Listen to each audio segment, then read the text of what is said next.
कोई स्टॉक सस्ता है या महंगा है, उसको देखने के लिए हमें बोला जाता है कि पी रेशो देख लो, आपका काम चल जाएगा। लेकिन इस वीडियो को देखने के बाद आपका नज़रिया बदल जाएगा।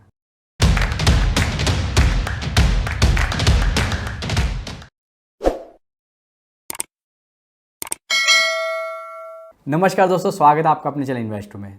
आज की वीडियो का हमारा काम है कि पी रेशो को इतना सिंपल आपको समझाए ताकि आज के बाद इसमें कन्फ्यूज़न की कोई गुंजाइश ही ना बचे। जब भी हम किसी स्टॉक का पी देखते हैं तो हमें एक थंब रूल दिया गया है। हमें बोला जाता है कि अगर 25 से नीचे पी मल्टीपल है तो वो स्टॉक सस्ता है, लेकिन अगर 25 से ऊपर का पी मल्टीपल है तो वो स्टॉक महंगा है, यानी कि ओवर वैल्यूड है। लेकिन क्या यहीं पर कहानी रुक जाती है? नहीं। पी रेशो को इतना ज़्यादा कन्फ्यूज़ किया हुआ है। हमें बोला जाता है हिस्टोरिकल पी देखो, कभी बोलते हैं ट्रेलिंग पी देखो, यानी कि लास्ट 4 क्वार्टर का जो पी है उसको ट्रेलिंग पी बोलते हैं। फिर बोलते हैं कि फॉरवर्ड पी देखो, FY25 में क्या पी होगा उसके हिसाब से स्टॉक को वैल्यू करो।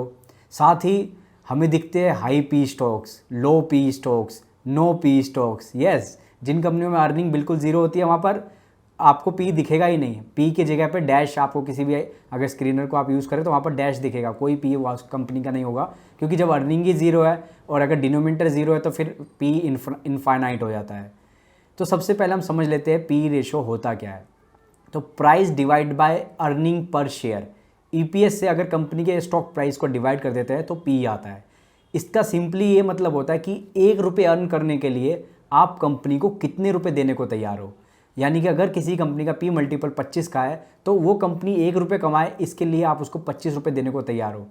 अब दोस्तों, इससे पहले हम बात करें कौन कौन से फैक्टर पी को इम्पैक्ट करते हैं। एक चीज़ आप हमेशा याद रखना कि पी मल्टीपल अकेला कोई रीज़न नहीं होना चाहिए जिसके हिसाब से आप स्टॉक को ये कहेंगे कि मैं इसको खरीदूंगा या नहीं खरीदूंगा। अकेले पी मल्टीपल को देख के आप कभी भी जज नहीं कर सकते कि ये स्टॉक सस्ता है, महंगा है, इसको अभी खरीदना है या बिल्कुल ही अवॉइड करना है। तो आपको हमेशा बाकी रेशोज़ को, क्वालिटेटिव एस्पेक्ट, उनको भी देखना पड़ेगा, तभी आप ये जज कर पाएंगे कि ये कंपनी सस्ती है या महंगी है और डिसीज़न ले पाएंगे। खाली पी रेशो के ऊपर आप डिसीज़न मत लीजिएगा, नहीं तो वो गलत साबित हो सकता है। अब हम कुछ डिफरेंट फैक्टर्स की बात कर लेते हैं जिसकी वजह से आपको कंपनी का पी इम्पैक्टेड होता दिखेगा। सबसे पहला फैक्टर आता है, क्या वो स्टॉक सिक्लिकल है। जनरली सिक्लिकल स्टॉक का पी आपको हमेशा लो मिलेगा। आप कोई भी मेटल कंपनी उठा के देखो, उनका पी मल्टीपल आपको ज़्यादातर लो साइड पे मिलेगा, 10 के नीचे का पी मल्टीपल मिलेगा। उसका एक रीज़न ये होता है, जब उनकी अर्निंग बढ़ती है तो एक्सपोनेंशियल अर्निंग बढ़ती है, जस्ट क्योंकि पूरी इंडस्ट्री में ही बहुत ज़्यादा टेलविंड्स आए होते हैं और वो टेलविंड्स टेम्परेरी होते हैं। साइकिल जैसे ही डाउन साइड पे जाएगी तो ये पी भी इन्फ्लेट होता चला जाएगा और जो स्टॉक प्राइस है वो भी करेक्ट करता चला जाएगा। तो इसलिए आपको सिक्लिकल स्टॉक, जहाँ पर साइकिल में पूरी कंपनी का बिजनेस ट्रेड करता है, तो वहाँ पर आपको पी मल्टीपल हमेशा लो साइड पे मिलेगा। तो अगर कोई कंपनी आपको दिखे कि यार इसका पी मल्टीपल तो लो है, तो सबसे पहली बात जो आपको चेक करनी है कि कोई सिक्लिकल स्टॉक नहीं है। फिर दूसरा आता है कि कई बार क्या होता है, बिजनेस में कहीं से अदर इनकम जनरेट होती है। कोई रिकमेंडेशन नहीं है, लेकिन अगर हाल फिलहाल में आपने इन्फोएज का पी मल्टीपल देखा हो तो वो बहुत ही ज़्यादा आपको 10-12 के पी मल्टीपल पे दिखेगा। आपको लगेगा यार इससे सस्ती कंपनी तो मिल ही नहीं रही है, लेकिन उसका रीज़न है जो अभी हाल फिलहाल में जोमेटो और PB फिनटेक की लिस्टिंग हुई, वहाँ से उनको जो गेन आए, तो ये वन टाइम गेन की वजह से उनका पी मल्टीपल अभी आपको लो दिख रहा है। तो अगर किसी ने ट्रेलिंग पी देख के ये डिसीजन ले लिया कि इन्फोएज सस्ता है तो उसका डिसीजन गलत साबित होगा, क्योंकि अगर आप वैसे ही उसका पी मल्टीपल देखोगे तो शायद 100 से ऊपर चला जाए। तो सेकंड आता है कि अदर इनकम की वजह से कई बार कंपनी में वन टाइम कोई अदर इनकम आई और उसकी वजह से ट्रेलिंग पी हो सकता है आपको कंपनी का नीचे दिखे और आप मिस जज कर जाओ उसको। फिर आता है कि ये बिज़नेस जिसको मैं स्टडी कर रहा हूँ, जिसका पी मल्टीपल अभी मुझे कम दिख रहा है या ज़्यादा दिख रहा है, इसमें हाल फिलहाल में पिछले 10-12 महीने में कैसा बिजनेस किया है। अब अगर कोई बिज़नेस टेम्प्रेरी दिक्कत में आया, जैसे मल्टीप्लेक्सेस, होटल्स का बिज़नेस, वहाँ पर कोविड के चलते इम्पैक्ट हुआ, तो उनके पी मल्टीपल आपको दिखेंगे ही नहीं। तो आपको लगेगा यार ये कंपनी तो लॉस मेकिंग है, इसको तो बिल्कुल भी टच नहीं करना चाहिए, जबकि ये टेम्प्रेरी दिक्कत आई बिजनेस में जिसकी वजह से उनका पी मल्टीपल आपको नहीं दिख रहा। अब बात करते हैं कुछ अदर फैक्टर्स की। अगर आप एक ऐसी कंपनी को खरीद रहे हैं जो अपने सेक्टर की लैगार्ड है, यानी कि सबसे थर्ड क्लास कंपनी है, तो वहाँ पर आपको उसके पीयर के कंपेरिजन में हमेशा वैल्यूएशन सस्ते पाएंगे, पी मल्टीपल आपको लोअर साइड पे मिलेगा।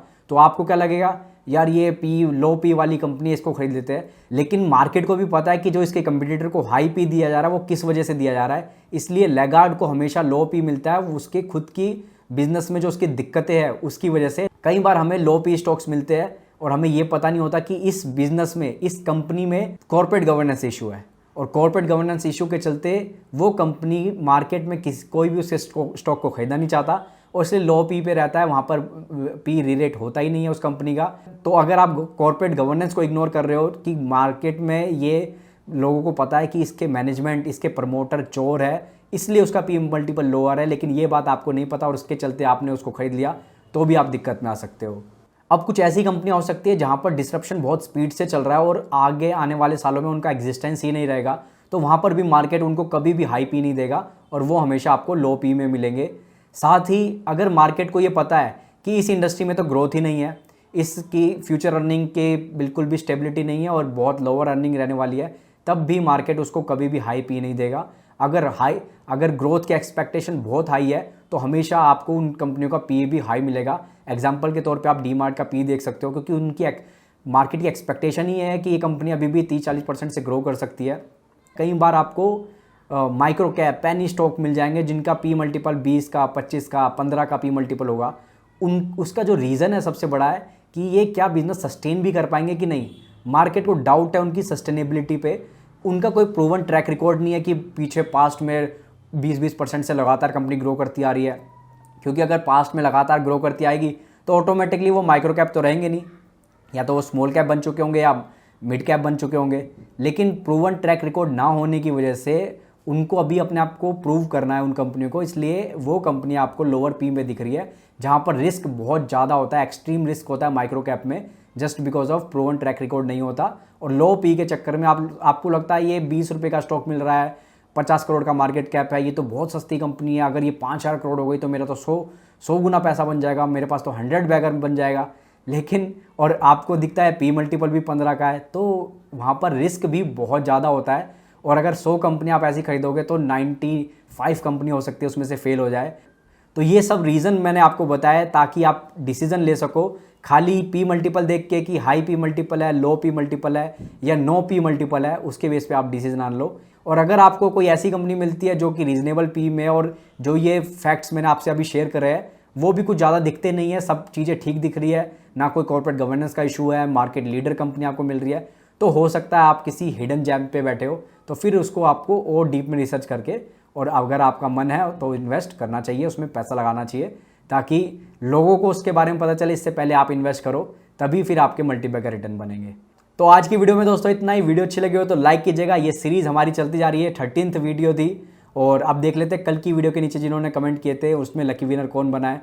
पूरे महीने हमारी सितंबर महीने में ये सीरीज़ चल रही है, होपफुली आप कुछ ना कुछ सीखने को आपको मिल रहा होगा। तो ऐसी ही वीडियो के लिए चैनल को सब्सक्राइब कर लीजिएगा। Thank you so much. तो कमेंट पिकर से एक बार देख लेते हैं 12th वीडियो जो थी इस सीरीज़ की, सितंबर सीरीज़ की, उसमें लकी विनर कौन रहा है। तो अभी ये 13th वीडियो है, इसके नीचे भी कमेंट पे आप पोस्ट कर सकते हैं, कल उसका लकी विनर का अनाउंसमेंट कर हो जाएगा। तो कमेंट्स पहले डाउनलोड कर लेते हैं। 80 कमेंट्स आए हैं इस पर, जो 5th कल की वीडियो थी। अब देख लेते हैं लकी विनर कौन बना है। सुशोभन घोराई जी, कॉन्ग्रेचुलेशन, ग्रेट लर्निंग, आप बन गए लकी विनर। तो डिस्क्रिप्शन में व्हाट्सएप नंबर है, एक बार हमें व्हाट्सएप कर दीजिए।